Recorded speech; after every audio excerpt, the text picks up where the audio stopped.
So, next.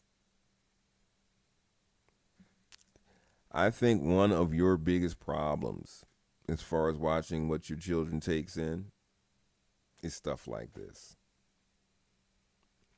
And once again, this is not just the MAGA. This is not just the white America. This is the all shades, but this is not also them. This one right here is not also the MAGA. This is everybody. Because a lot of Democrats don't even know this, but they have some little MAGA kids in their own household and don't even know it because they don't know what's going on with their children. But COD, Call of Duty, and movies like the John Wick series. I'm not going to say just John Wick, and don't get me wrong, John Wick is dope, and I love Keanu Reeves. And as far as people go, especially white males, Keanu Reeves is a good role model. I'd like to put that out there. I don't do much. So these two things have created a wide-eyed, crazy idea for young males mostly, and specifically young white males, of the me against the world idea with guns. And that guns can do everything and anything. They are always a problem solver. Guns make you feel better. Because when you associate COD, most guys go to work all day, get upset, or go to school all day, get upset, come home, play Call of Duty, and shoot their nightmares away. Or also, I'm sorry, I forgot about this GTA, but GTA is even gone well beyond. But at least GTA still has a story embedded in everything in the game. But COD is just like you just go and shoot. Just go shoot people. And then like the fact that you're shooting people around the world when you play multiplayer and things like that doesn't add into the idea. And then when they argue over the comms, like it's just a really toxic environment for children to be in. When I see some young children that play these games and watch these movies and talk to each other about it, and it's so embedded in listening to their slang, their violence is just embedded in our whole society, specifically gun violence. I remember when I was doing the Comic-Con with a friend of mine, very good artist. I was walking around while he was setting up his table and everything, and I was just checking things out, and I see these two huge monitors with Call of Duty on them. Then I look down, and underneath them is like two young boys playing the game. So I was like, oh shit. So as I'm watching them play the game, this soldier just creeps out from behind the wall. It says, hey, you're pretty good at this. So as I see that, I noticed that on the side of that wall where those monitors were, it was a National Guard poster.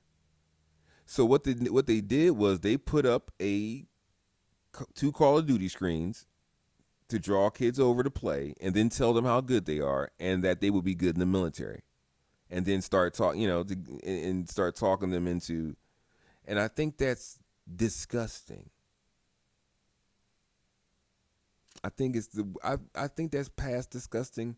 I think that's insidious. That makes me think that they're part of COD being a thing.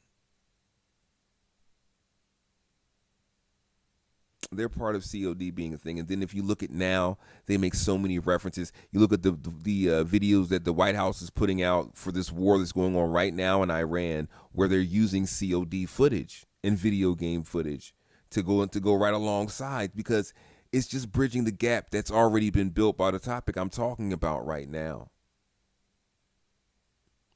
First of all, John Wick is not a hero. John Wick is a psychopath.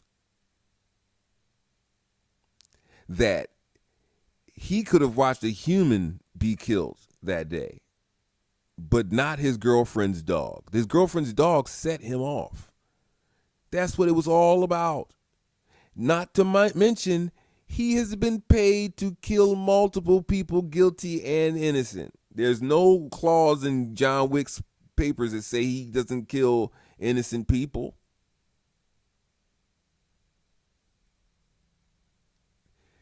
You guys glorify, you have allowed society, American society has allowed itself to glorify the villains.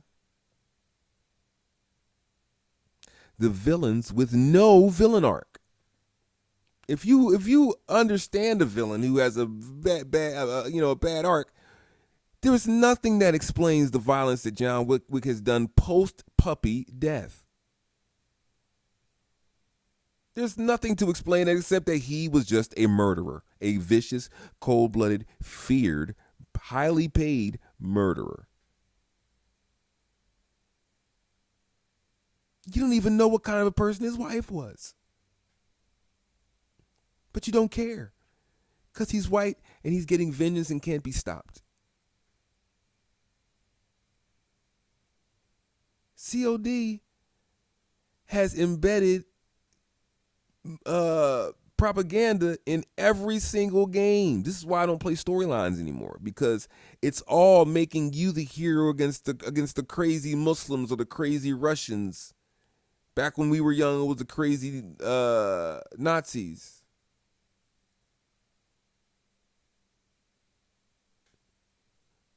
Like, really, like, what are we doing? And if you want to watch this as a grown adult, I completely, like, I understand it. As I said, I love both of these things. But when I looked and noticed that one day my nephew, I said to him, I said, how many murders do you see in a day? And he said, what? How many murders do you see in Call of Duty? You think about the kills that you're making, your people dying around you. And in any game, and you just in your game play throughout the day, how many murders do you think you see? This does something to people's brains, ladies and gentlemen. Their brain's not better than ours. It's just learning different shit at a different time. We all got the same brain, and seeing shit like that is going to make you crazy. You think about the majority of soldiers that come back from war have PTSD. These children are seeing the same visions they're seeing with less, like, empathy and sympathy. It's either going to make psychos or it's going to mess them up and make them super paranoid.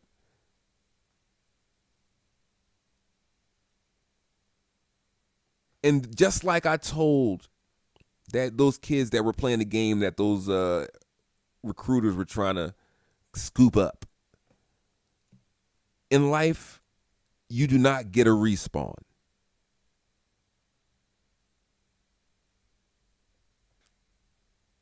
Didn't you hear him tell you ain't no slaves?